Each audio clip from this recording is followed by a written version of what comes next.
नहीं रहेगा। इसकी डेड लाइन है, डेड लाइन 24 जनवरी 2024 इसकी डेडलाइन है। इस वर्चुअल फेयर में ज़रूर पार्टिसिपेट करें, इसके लिए रजिस्टर करें। आपने सिर्फ अपनी रेज्यूमे अपलोड करनी है और रजिस्टर करना है, क्योंकि इस वर्चुअल फेयर में आपको डायरेक्ट एक्सेस मिल जाएगा उन एम्प्लॉयर्स तक जो आपकी फील्ड में हायरिंग कर रहे हैं। और यही सबसे बड़ा हर्डल होता है जॉब एक्विजिशन में, कि लोग उस बंदे को डायरेक्ट कनेक्ट कर सकें जिसके साथ आप काम करना चाहते हैं, या जो होता है ना अंदर का बंदा जिसने हायरिंग करनी होती है, उस तक आपको एक्सेस मिल जाएगी। कहते हैं कनाडा ना आओ क्योंकि यहाँ का विंटर बहुत हार्श है, ख्वारी ही ख्वारी है, बर्फ साफ करना इतना बड़ा अजाब है। तो आज मैं आपको कनाडा का जनवरी में अभी तक क्या विंटर की सिचुएशन है वो दिखाता हूँ, और कुछ इस हवाले से बात करूँगा कि क्या अगर आप पाकिस्तान से बाहर निकलते हैं तो आप ख्वार हो जाते हैं। मैं आपको अपने लाइफ सर्कमस्टांसिस के हिसाब से बताऊंगा, और मेरी पहले एक वीडियो जो आप लोगों ने बहुत पसंद की थी इस सिलसिले में, उसी का एक कंटिन्यूएशन समझ लें। तो सबसे पहले तो मैं आपको अपनी गाड़ी दिखाता हूँ। ये देख सकते हैं आप कि बाहर सारी बर्फ़ पड़ी हुई है। अच्छा मेरी गाड़ी, ओह गॉड, मेरी गाड़ी कैसे बची हुई है। ये देखें बिल्कुल साफ़ है। ये बर्फ़ तो पड़नी चाहिए थी लेकिन सभी गाड़ियाँ बची हुई हैं, शायद बर्फ़ अभी पड़ना शुरू हुई है या कुछ इस तरह का सीन है। तो सबसे पहले तो ये आप माशाल्लाह गाड़ी देखें। ये गाड़ी पाकिस्तान में अफोर्ड करना बहुत ही मुश्किल है, क्योंकि इसकी मालियत कम से कम 50 लाख से ऊपर की है पाकिस्तान में। और ये माशाल्लाह मुझे मिल गई, टोयोटा की है। टोयोटा होंडा यहाँ के बेस्ट ब्रांड्स होते हैं गाड़ियों के लिए।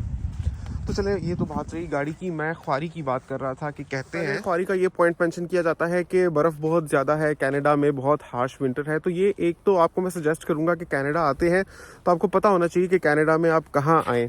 अभी मैं रहता हूँ ओंटारियो में, यही मैं रह रहा होता सस्कैचुअन में या अल्बर्टा में, तो वहाँ तो साल के बेशतर हिस्से में बर्फ़ ही पड़ी रहती है।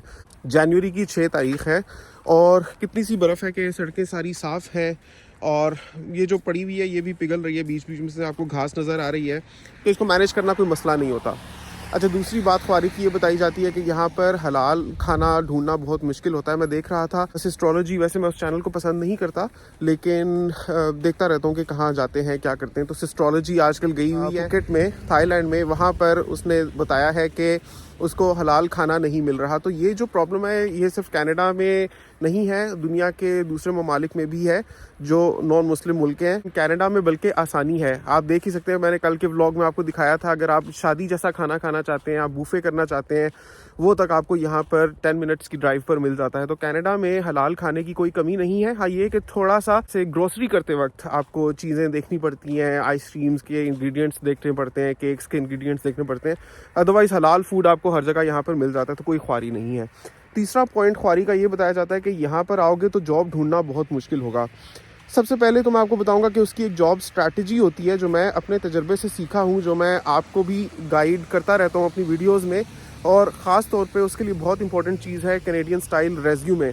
आजकल एक वर्चुअल फेयर भी होने जा रहा है जिसमें न्यूफाउंडलैंड एंड लैब्राडोर के हवाले से जो अपॉर्चुनिटीज़ हैं, जो एम्प्लॉयमेंट के मौक़े हैं, उसके बारे में बहुत बात की जाएगी। तो उसके लिए अभी आपको सीवी दरकार होगी। कनाडा में कहीं भी अगर आप अप्लाई करते हैं, चाहे आप कनाडा की जो ऑफिशियल वेबसाइट है उसके थ्रू आप जॉब्स अप्लाई करते हैं, क्योंकि बेस्ट तरीका यही है कि आप पहले से जॉब सिक्योर कर लें ताकि आपका टाइम बचे, आपके पैसे बचें और आप सीधा जॉब पर आएँ और आते साथ अपने खर्चे मैनेज कर सकें। चाहे अगर अभी आप क्लियर हैं या नहीं कि आपने कनाडा मूव करना है या नहीं, कम से कम मैं आपको एडवाइस करूंगा कि इस वर्चुअल फेयर में ज़रूर पार्टिसिपेट करें, इसके लिए रजिस्टर करें। आपने सिर्फ अपनी रेज्यूमे अपलोड करनी है और रजिस्टर करना है, क्योंकि इस वर्चुअल फेयर में आपको डायरेक्ट एक्सेस मिल जाएगा उन एम्प्लॉयर्स तक जो आपकी फील्ड में हायरिंग कर रहे हैं। और यही सबसे बड़ा हर्डल होता है जॉब एक्विजिशन में, कि लोग उस बंदे को डायरेक्ट कनेक्ट कर सकें जिसके साथ आप काम करना चाहते हैं या जिसकी कंपनी में आप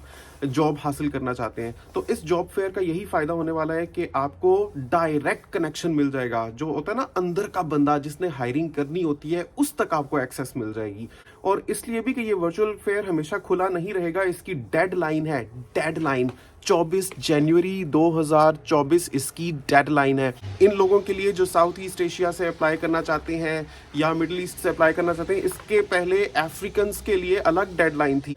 अब ये जो मौका है ये साउथ ईस्ट एशिया और मिडिल ईस्ट वगैरह के लोगों के लिए है, तो इसको ज़रूर आप यूज़ करें। उसके लिए आपको कैनेडियन स्टाइल रेज्यूमे चाहिए होगी, जो मैंने बनानी सीखी है अपने तजर्बे से, क्योंकि मैं जब आया तो मुझे नहीं आती थी बनानी, तो मैंने यहाँ की रिक्रूटमेंट एजेंसीज़ को कांटेक्ट किया, उन्होंने मेरे लिए रेज्यूमेस बनाई, तो डेफिनेटली उनकी बनाई हुई रेज्यूमे से ज़्यादा कैनेडियन और कौन सी होगी। तो एक तो मुझे वो पता है, फिर प्लस उस हिसाब से जो मैंने अपनी रेज्यूमे को मॉडिफाई किया और उसके बाद जो मुझे माशाल्लाह जॉब अपॉर्चुनिटीज़ मिली, तो मैं अपने बेस्ट एक्सपीरियंस के बेसिस पर आपके लिए रेज्यूमे बना सकता हूँ। तो वो अगर आपने मुझसे बनवानी हो तो उसके लिए मेरा कॉन्टैक्ट नंबर डिस्क्रिप्शन में गिवन है, आप मुझे व्हाट्सएप पर कॉन्टैक्ट करें। और इतने ज़्यादा मुझे मैसेजेस आते हैं, उसमें से जो बंदा पेमेंट कर देता है उसकी मैं पहले देख लेता हूँ और उसका मैं एड्रेस कर देता हूँ। तो जो पेमेंट डिटेल्स हैं वो आपको उसी मैसेज में मिल जाएंगी। वैसे तो इंशाल्लाह I will get back to you, लेकिन अगर आपको जल्दी मुझसे रिस्पांस चाहिए तो बस उसकी आप पेमेंट कर दें, तो डेफिनेटली मैं आपको वो सर्विस प्रोवाइड करूँगा। देखें बहुत ज़्यादा लेक्स एंड स्ट्रीम्स हैं। अभी देखें नीचे एक नदी जा रही है, नदी बह रही है, ताज़े चश्मे का पानी है। देखें कितना खूबसूरत चश्मा बह रहा है यहाँ पर। तो अच्छा, बात ना हम करते हैं इसी पाकिस्तान के हवाले से भी, कि मैंने पिछली वीडियो में बातें कही थी, उनमें से कुछ बातें मेरी करनी रह गई थी। कहते हैं कनाडा में तो लोगों को बेसमेंट्स में गुजारा करना पड़ता है, छोटी छोटी बेसमेंट होती है, उसी में आपको खाना है, उसी में पकाना है, वही वन बेड बेसमेंट में रहना है। आप ये शिकायत नहीं कर सकते, क्योंकि पाकिस्तान का जो कल्चर है उसमें कंबाइंड फैमिली सिस्टम में एक जैसे 5 मरले का घर है उसमें 2 फैमिलीज़ रह रही होंगी, 10 मरले का घर है उसमें 3 से 4 फैमिलीज़ रह रही होंगी और उनका अपना अपना कमरा होता है। तो उसी लाइफस्टाइल से आप लोग आते हैं ना, वहाँ पर मैनेज कर सकते हैं, तो यहाँ पर मैनेज करना क्यों मुश्किल है। ये देखें, ये गर्म पानी का गीज़र है, हर वक्त चलता रहता है, नॉन स्टॉप अनलिमिटेड माशाल्लाह गर्म पानी। ये सारा आप देख रहे हैं, ये heating and ventilation and air circulation system है। सर्दियों में गर्म हवा घर के अंदर आती रहती है, गर्मियों में ठंडी हवा आती रहती है, ना कोई बिल ना कुछ, बस किराया देना है, उसी में सब कुछ इंक्लूडेड है। ये देखें, ये इंटरनेट लगा हुआ है, अनलिमिटेड इंटरनेट है, और ऐसी स्पीड है माशाल्लाह इस इंटरनेट की कि इधर से मैं वीडियो चढ़ाता हूँ, चाहे 30 मिनट की वीडियो होना, 3 मिनट्स नहीं लेती वो अपलोड हो जाने के लिए। माशाल्लाह इतना तेज़ ये इंटरनेट है, non stop unlimited, covered with in the rent of 1800। अब मुझे बताएं, लोग कहते हैं बिलाल बेसमेंट से निकलो यार, कब तक बेसमेंट में बैठे रहोगे, तुम्हें भी पता चले कि एक अच्छे बड़े से आलीशान घर में रहना क्या होता है।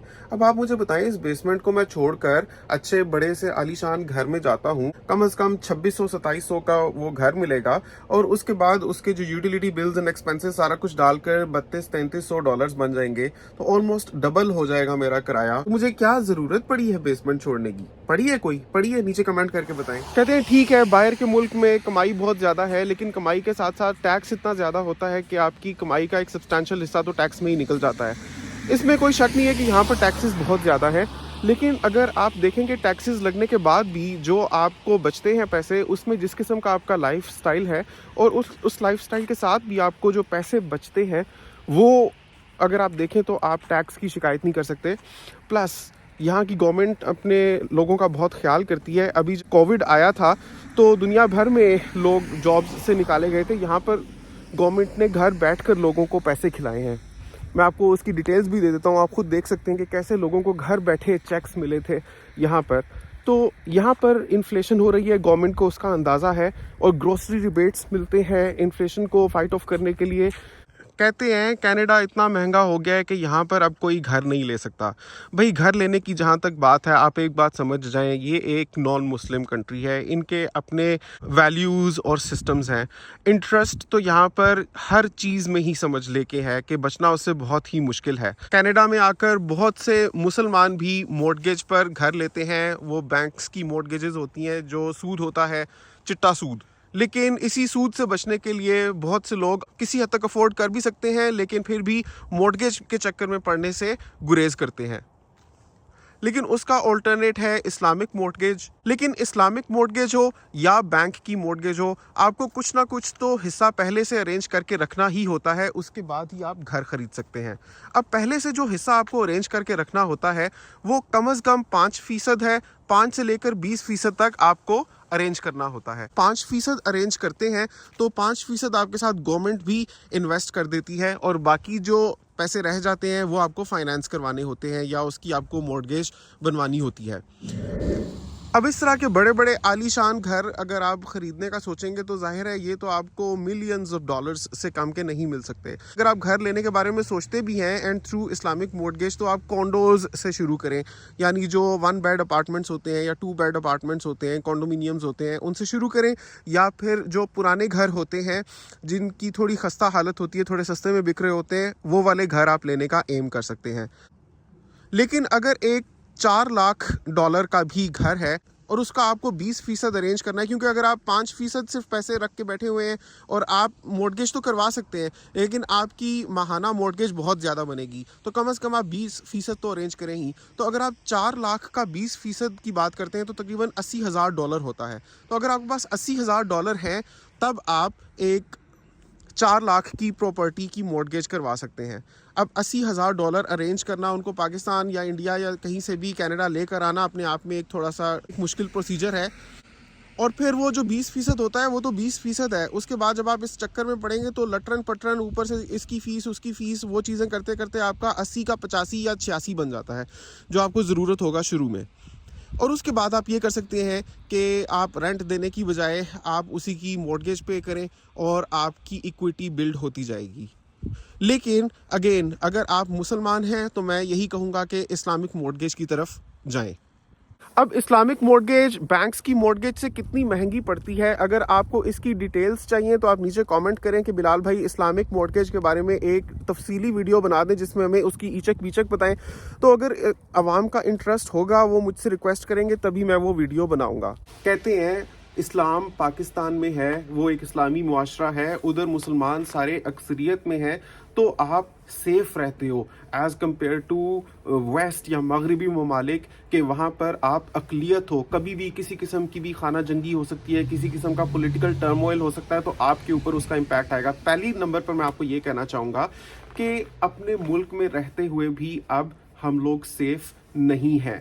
آپ دیکھیں پاکستان کا کیا بیڑا غرق ہو رہا ہے اکانومکلی, پولیٹیکلی. میری اللہ تعالیٰ سے 100 دعائیں ہیں پاکستان کے لیے. وہاں میرے عزیز و اقارب ہیں, ان کے بچے ہیں, اگلی نسلیں ہیں, کتنے سارے میرے فرینڈز, میرے دوست, رشتہ دار پاکستان میں ہیں. پاکستان میں پیدا ہوا ہوں, پاکستان میری جان ہے اور اللہ تعالیٰ سے اس کے لیے ہمیشہ نیک تمنائیں اور دعائیں کرتا ہوں. لیکن فیکٹس آر فیکٹس کہ پاکستان کی حالت اچھی نہیں ہے تو نہیں ہے. میری پچھلی ویڈیو بنانے کا ہرگز یہ مطلب نہیں تھا کہ میں پاکستان سے باہر موو آؤٹ کر گیا ہوں تو پاکستان کو میں بیش کرنے لگ پڑوں, نعوذ باللہ.